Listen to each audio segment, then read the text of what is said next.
Selamat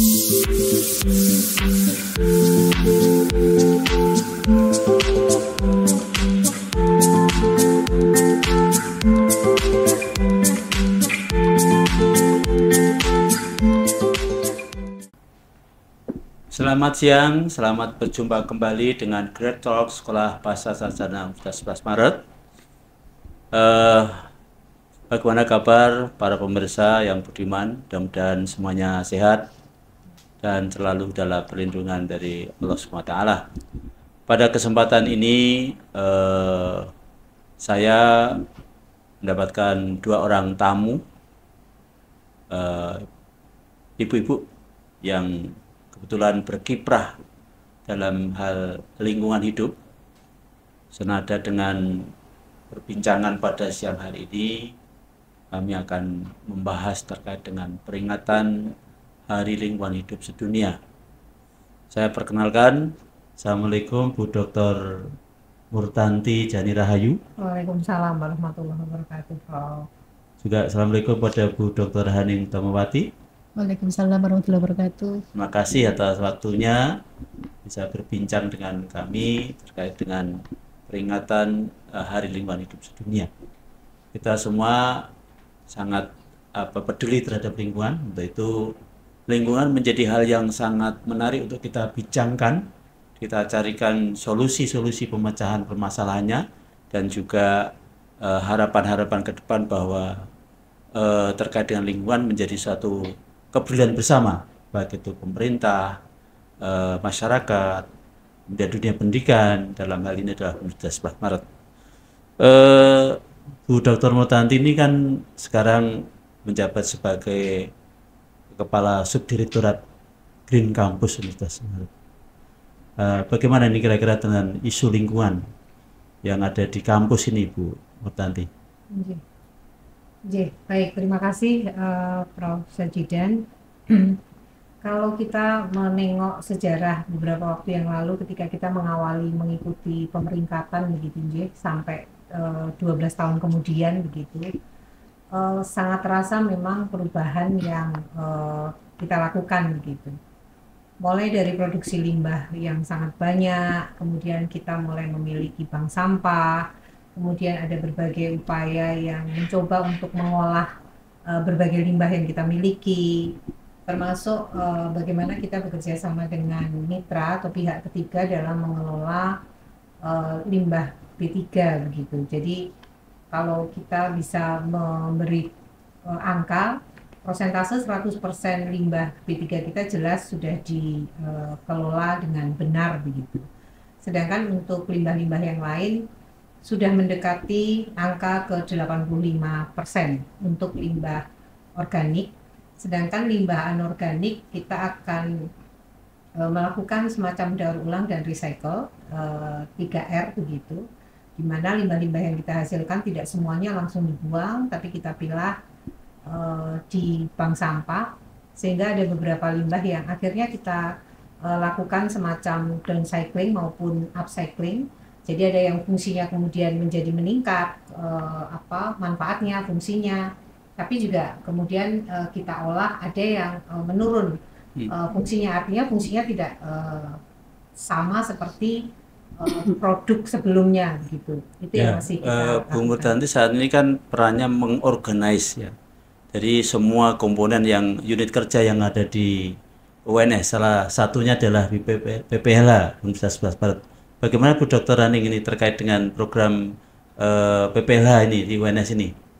Mungkin dalam rangka peringatan Hari Lingkungan Hidup ini, dan juga PPLH ini kan sudah lama berdiri dan berkiprah cukup luas di pemerintah pusat maupun daerah, dan juga ke dalam sendiri ke kampus. Mungkin kaitannya dengan regulasi, penyusunan dokumen dan sebagainya. Ini kan selalu seiring serama dengan tim Green Campus ya Bu Murtanti ya. Silakan Bu Haning dulu. Nanti bisa ditambahkan Bu Murtanti.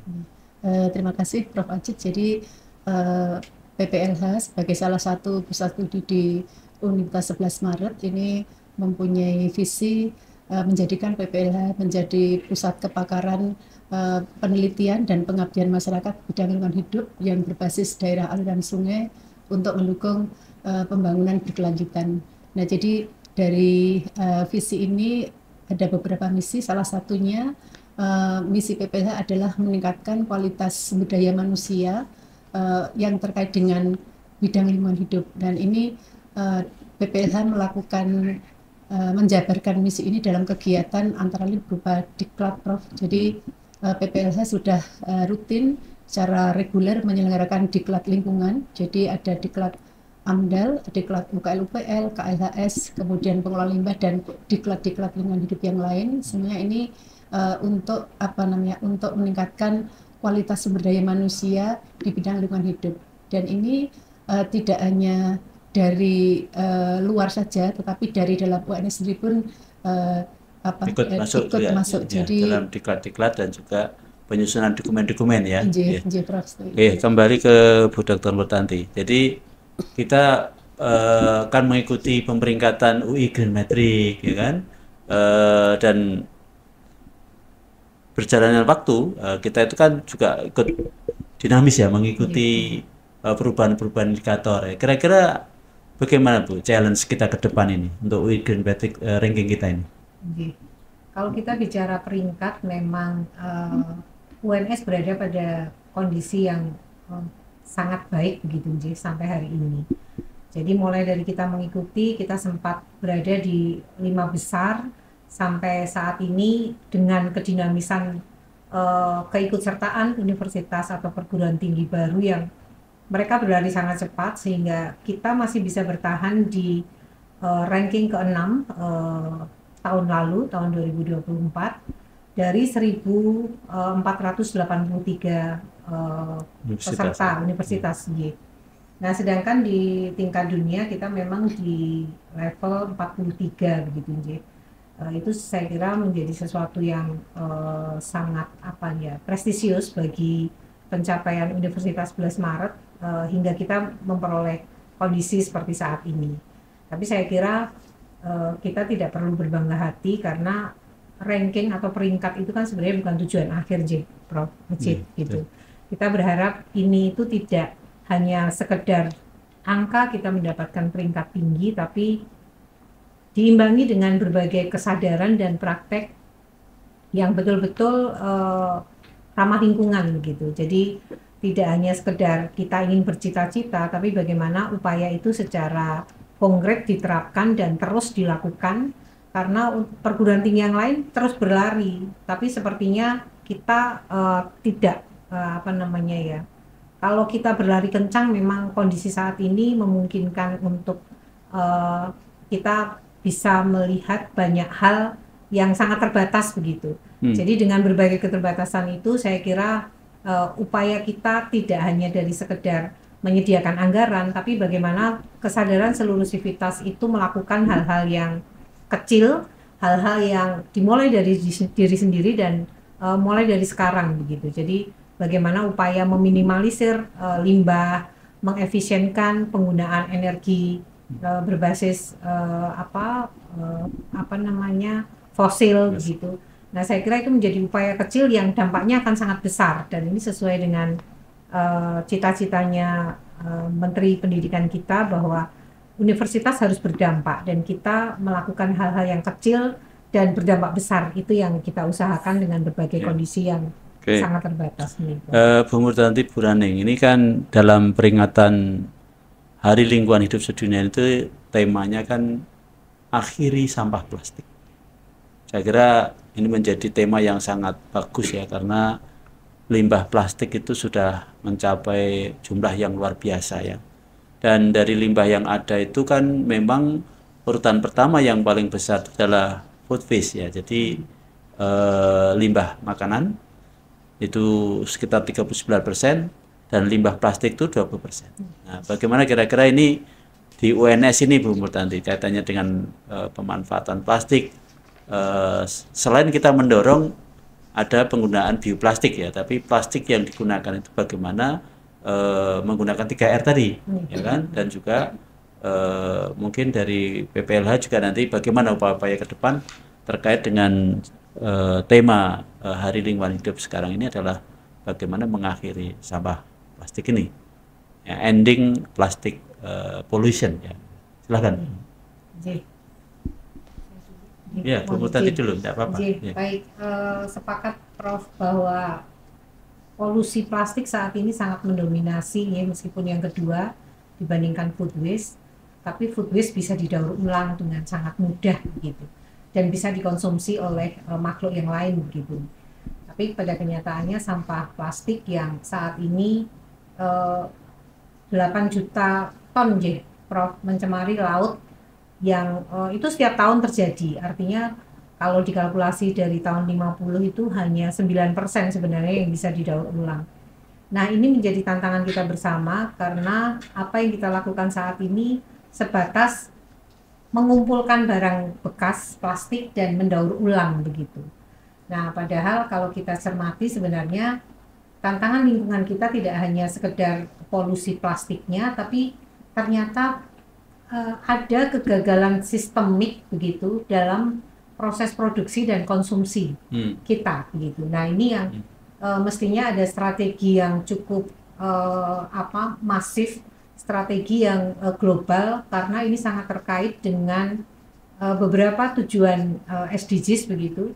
Tidak hanya konsumsi, produksi dan konsumsi yang bertanggung jawab, tapi juga bagaimana ekosistem laut dijaga agar anak cucu kita nanti tetap bisa merasakan apa yang saat ini kita rasakan, bahkan sampai ke SDGs yang terkait dengan aksi iklim gitu. Nah, ini kalau kita cermati ternyata semuanya berkaitan dengan banyak tujuan SDGs, maka kita perlu ada semacam strategi global begitu. Salah satunya adalah ekonomi sirkular. Jadi kalau tadi saya matur bahwa tidak cukup sebenarnya hanya mengumpulkan limbah dan mendaur ulang, meskipun itu menjadi salah satu aspeknya dalam ekonomi sirkular begitu, tapi sebenarnya lebih membutuhkan langkah-langkah yang secara masif, terstruktur, sistemik begitu. Nah, ini perusahaan-perusahaan besar yang menjadi produsen plastik disadarkan akan hal itu. Karena kita perlu melakukan juga semacam carbon credit, Prof. Selama ini kita mengenal carbon credit di mana sejumlah kredit yang dihasilkan, karbon yang dihasilkan itu akan diuangkan begitu, Njih. Nah, ini ada istilah plastik kredit begitu. Dengan plastik kredit system itu diharapkan nantinya kita akan masuk pada net plastic circularity gitu. Jadi harapannya kalau itu kita lakukan, maka kita akan sangat signifikan bisa mengurangi polusi plastik ini setiap waktu begitu. Dan juga ke arah rekayasa sosial ya. Betul. Jadi habituasi ya, membiasakan kita menggunakan bahan-bahan yang non plastik. Gitu, ya. Bu Dr. Raning silahkan. Baik, terima kasih Prof. Mungkin menambahi dari Bu Dr. Murtanti tadi, mungkin yang perlu kalau dari PPLH upaya untuk berkiprah, upaya untuk ikut berkontribusi untuk stop limbah plastik, mungkin kami melalui 3 kegiatan, jadi juga melalui yang terutama adalah kegiatan Diklat tadi, sehingga untuk peningkatan kualitas sumber daya manusia. Di samping itu juga ini Prof, jadi di PPLH juga ada misi untuk meningkatkan kerjasama dengan pihak luar, di luar UNS di bidang pelanggan hidup. Nah, di dalam salah satunya adalah PPLH sudah sekian lama untuk berkontribusi menyusun dokumen AMDAL. Nah, di dalam penyusunan dokumen AMDAL ini upaya-upaya misalkan dituangkan di dalam dokumen RKL, EPL itu mungkin bisa ke sana. Kemudian ya, mungkin sekarang AMDAL-nya mungkin agak diperketat ya. Dan terutama untuk bagaimana pengelolaan dari limbah-limbah plastiknya. Dan kita juga di dalam menyusun dokumen AMDAL juga menggunakan regulasi yang memang selalu berkembang karena masalah lingkungan juga dinamis ya Prof, berkembang nih. Jadi menggunakan PP 22 tahun 2021 kemudian Permen LH nomor 4 2021, Permen LHK nomor 5 tahun 2021. Dan sekarang ada Bu, indeks kinerja pengelolaan lingkungan hidup daerah ya sekarang ya. Sehingga PPLH berperan juga dalam pendampingan itu ya. Jadi mungkin bisa saya tambahkan Prof. Jadi mungkin PPLH itu sudah lama Agak dekat menjadi Bu, agak dekat ya. sudah lama mendampingi kota dan daerah baik di Jawa Tengah, Jawa Timur untuk menyusun dokumen IKPLHD, Indeks Kinerja Pengelolaan Lingkungan Hidup Daerah. Ya. Jadi mungkin bisa kami sebutkan salah satu Kabupaten Magetan, Kabupaten Madiun, Kota Madiun, Nganjuk, kemudian Blora, Wonogiri, dan masih banyak lagi. Kemudian ini Prof, terkait dengan sampah ini ya Prof. Jadi dari beberapa dokumen indeks IKPLHD ini, isu prioritas yang isu strategis yang muncul di IKPLHD itu adalah tentang sampah. Jadi hampir semua kota kabupaten itu isu persampahan itu muncul dan itu termasuk dalamnya adalah sampah plastik itu. Nah, peran PPLH di sini adalah memberikan atau mendampingi atau agar pemerintah daerah, pemerintah kota itu memiliki inovasi di dalam pengelolaan permasalahan sampah. Kemudian karena kita dari berbagai daerah dengan karakter berbeda, problem sampahnya juga sama tetapi penyebabnya berbeda, maka inovasi-inovasi ini kita diseminasikan. Jadi misalkan inovasi yang diterapkan dimunculkan di Kabupaten Magetan mungkin kita sharing ke kabupaten yang lain seperti itu. Jadi kalau melihat inovasi yang sudah muncul sebenarnya sudah banyak Prof, masyarakat yang usaha untuk penanganan sampah. Misalkan yang kami ketahui misalnya di Magetan itu ada si Jolu, ada Jumingsih, ada semua adalah kegiatan untuk mengelola sampah milik Bapak. Dan Bu Murtanti, ini kan kita UNS itu berada di tepian kota Solo ya. Sekarang kampusnya hijau ya, menjadi paru-paru kota Solo ya. Ini kan kita harapkan tetap lestari seperti ini sehingga ada habituasi terhadap pelestarian lingkungan di UNS ya kan. Kemudian juga aspek pembelajarannya, kurikulumnya harus ada. Kemudian juga pemanfaatan infrastrukturnya harus ramah lingkungan. Pemanfaatan limbah-limbahnya, kalau recycling tadi, bahkan bekas sisa air wudhu pun bisa dimanfaatkan untuk penyiraman tanaman kan gitu. Bagaimana Bu, bisa diceritakan ke pemirsa ini? Baik, matur nuwun Prof. Sajidan. Jadi kalau kita melihat beberapa komponen Green Campus begitu nggih, tidak hanya terkait dengan sesuatu yang sangat fisik Prof. Kalau terkait dengan infrastruktur sudah jelas nggih. Infrastruktur yang paling penting yang sangat dinilai begitu dalam pemeringkatan adalah infrastruktur yang terkait dengan pelayanan terhadap difabel. Jadi kita hampir seluruh gedung sudah memiliki itu meskipun tidak secara masif itu diadakan, tapi sudah ada dan semua gedung memiliki itu. Termasuk untuk ibu hamil gitu. Kita juga memiliki fasilitas kesehatan yang sangat purna begitu karena kita juga sudah memiliki rumah sakit UNS begitu. Nah, untuk hal-hal yang sifatnya non fisik seperti pendidikan, kalau dilihat dari pemeringkatan, kalau kita bicara angka lagi, Prof, kita sudah berada pada tahap yang sempurna. Jadi dari nilai 1.800 itu kalau kita boleh matur, kita selalu dalam 4 tahun berturut-turut mencapai nilai itu begitu. Itu yang kemarin disampaikan oleh tim UI Green Metric ketika semaksimal ini UNS bisa mencapai angka di bidang education and research begitu. Kita tunjukkan semua bukti-buktinya mulai dari mata kuliah yang memiliki atau memuat materi yang terkait dengan keberlanjutan dan lingkungan kita tunjukkan semua. RPS-nya juga kita tunjukkan Prof. Jadi ada sampel terhadap RPS-nya, tugas-tugasnya kita tunjukkan dan mereka cukup appreciate dengan kondisi ini karena meskipun ya kita lahir dari FKIP dulunya ya Prof. Artinya keberadaan Fakultas Ilmu Keguruan dan Pendidikan itu menjadi sesuatu yang sentral gitu dan ini terbukti di bidang education kita mencapai skor maksimal gitu. Sedangkan di bidang-bidang yang lain seperti energi, kemudian waste, water, kita memang belum mencapai nilai maksimal. Tapi kalau bisa kami matur bahwa energi kita juga mencapai nilai yang hampir sama dengan universitas yang berada di ranking 1 sampai 5, Prof. Jadi tidak jauh berbeda skornya kalau kita bicara itu. Namun demikian kita tetap berupaya untuk terus mencoba meningkatkan, tidak hanya menambah sumber energi terbarukan, tapi yang paling penting adalah efisiensi. Kita sudah diminta kemarin dihubungi oleh perusahaan swasta untuk bisa bekerja sama dengan untuk pemasangan PLTS, Prof. Jadi solar cell, tapi memang persyaratannya sangat berat karena kita harus menyediakan hamparan atap lahan, itu ya? Atap, Prof. Atap Bukan lahan. Itu 5.000 meter persegi dalam satu waktu. Di atas gedung kita belum nyampe ya? Ya, ketika kami coba digit gedung yang berdekatan, karena kalau dikehendaki itu dalam satu hamparan. Kami jelas matur kalau dalam satu hamparan jarang sekali perguruan tinggi memiliki gedung dengan satu hamparan 5.000 meter persegi. Yang punya itu kan pabrik, Prof.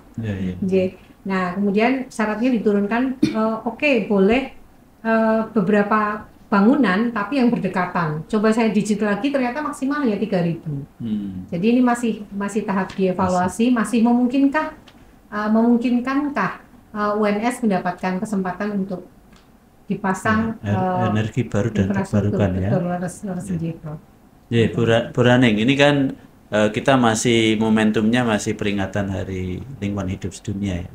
Harapan ini para Serikandi lingkungan ini kan betul-betul punya komitmen yang tinggi nih, PPLH, kemudian Green Campus ini terus memacu ya.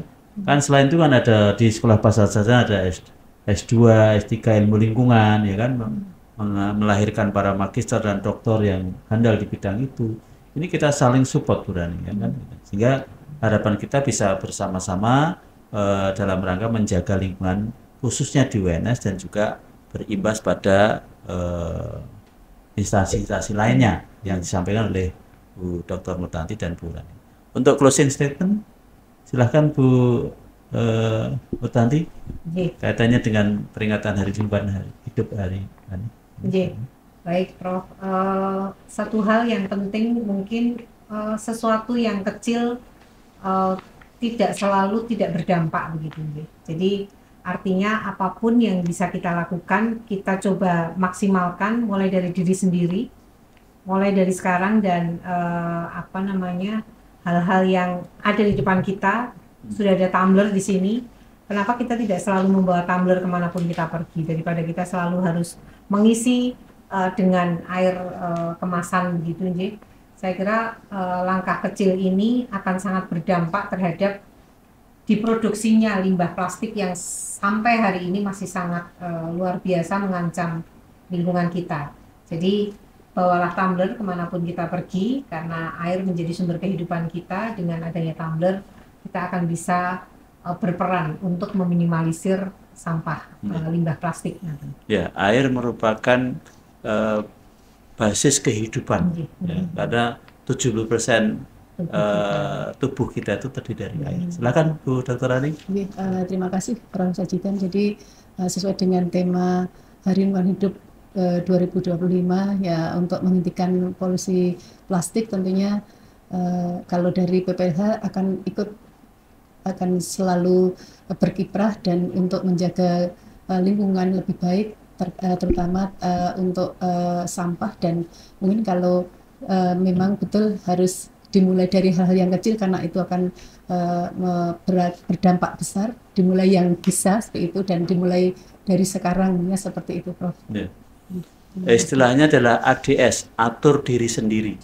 Jadi kalau mau pulang lampu-lampu sudah dimatiin ya kan, AC-nya disetel sesuai dengan ketentuan kan berapa derajat kan, 24 derajat ya. Jadi tidak terlalu dingin tapi juga tidak terlalu panas. Kemudian pemanfaatan tumbler, mana-mana kita gunakan tumbler. Kemudian juga hindari bungkus plastik ya kan itu. Mudah-mudahan bincang kita hari ini bermanfaat Bu Dr. Murtanti, Bu Dr. Nani. Terima kasih telah hadir di Great Talk di Sekolah Bahasa Sarjana. Terima kasih. Assalamualaikum warahmatullahi wabarakatuh. Waalaikumsalam warahmatullahi wabarakatuh.